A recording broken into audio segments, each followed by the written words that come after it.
Well, but what is the film industry like here in Berkshire, and how do you enter at grassroots level? I'm joined by a man who has worked with the likes of Simon Channing Williams, Mike Lee, and made various videos with Oasis as well. Peter Cooke mostly taught himself the tricks of the film trade himself before setting up his own business in Thatcham.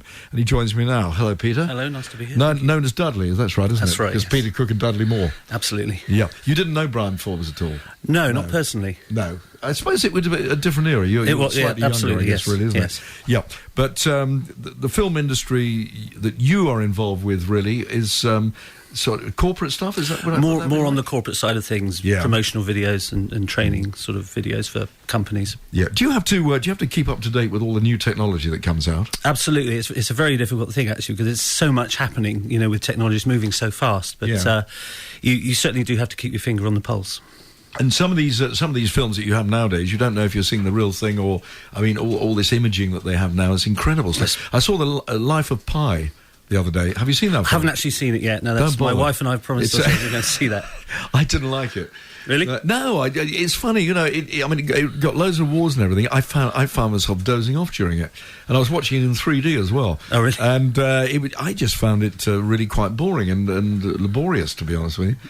And I put something up on Twitter and said that I didn't like it very much, and everybody else seemed to agree with me. But I don't know why it got so many awards. Certainly the ratings looked amazing, and the trailer obviously looked amazing. But the trailer was terrific. I've yet to see it. The trailer was actually the film. Really? Often the case, though. Yes, it was. So what do you mainly get up to then? So, well, I mean, who are the people you've worked with, first of all? Well, I really started off as a boy, watching my father sort of editing his 8mm cine film. But then I got the opportunity to be a sort of glorified runner. I had a 4-wheel drive, and Simon Channing Williams was a local film producer, was producing a short for television directed by Mike Lee at Highclere Castle. This is way before Downton Abbey. Yeah. It was a piece written by Jim Broadbent and starring him. So I love Jim Broadbent. Absolutely amazing actor. Yeah. So I worked on that for a week, and I learnt more probably in that week than you probably learn in a year at film school. And then I went on with Simon Channing Williams. He was producing another film for Film 4 called The Great Kandinsky, which had Richard Harris, Dorothy Chewton, Ian Carmichael in it, and we were working. It was on a nature reserve just east of Brighton, up on some cliffs. I think it was meant to emulate the cliffs of Dover. What do you think the state of the film industry is like at the moment? Is it good or is it not? I think it's there's certainly some talent there. Yeah. Whether there's the funding there anymore that there used to be, but there's certainly the British film industry, the talent is incredible. I think the amazing thing now is the fact that films come into the cinema and they come out on television so quickly now. Absolutely, yes. The turnaround is incredible, isn't it? It is. In fact, there are a lot of films being made, whether the quality of all of them is that good, but there is certainly some very good quality out there. If anybody's interested in getting into the film industry, how do they get into it nowadays, do you think? That's a tricky one. There are the traditional ways, film school, but that's a very hard road. I think you went to film school, didn't you? I did some courses, not sort of residential film school. I went to the London Academy of Media, Film and Television to do sort of various block courses on certain aspects of filmmaking, editing and producing, etc. But I think you need some tenacity now to get into it, and you really need to push yourself. Yeah. Is it one of those things that, a lot of people nowadays take a course in radio, they take a course in the media, they take a course in films, and things like that. I always think, actually, probably the best way is to get into it by joining a film company as a runner, as you did as well, or getting in as, into a radio station right from the grassroots. Absolutely. There's nothing better than experience, really. You can only learn so much at university or at college. Really experience and just getting to know the business, as you say, from the grassroots. I just wonder whether some of these courses are actually worth going in for. Possibly not. Yeah, that's right. there's a person I used to work with at another station I work with now, and he came in at the grassroots. He came in as a young person, and he learnt the trade. Now he's working for Apple. Really? If you've been, and most of the people he studied with, he's got all the qualifications, but most of the people he studied with, they haven't got a job. No. And I think getting into it at the grassroots is the best way. No, absolutely. I've met people who've been to film school or been to university with film studies, and talking to them, they don't actually know very much. No. No, exactly. Talking to Peter Cooke, who is in the film industry at Dudleigh Films. When did you set up the film business? It's probably only about full-time 8 years ago. It was always been a hobby, but 8 years ago, full-time, yes. So I see. So what were you doing before that then?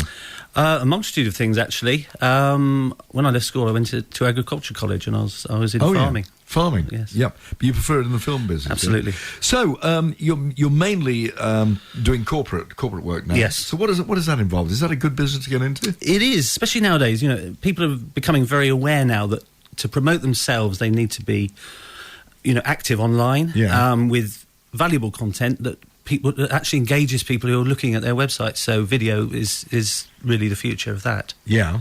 So So somebody comes to you, wants to promote the business, and they come to you, and do you come up with ideas or what? Yeah, absolutely. We look at what they're trying to say, who their sort of target audience is, who their customers are, and we need to find a way of appealing to those customers and keeping them, looking and engaging with that company. Sure. You also you don't actually do weddings as such, do you? But you did the wedding of.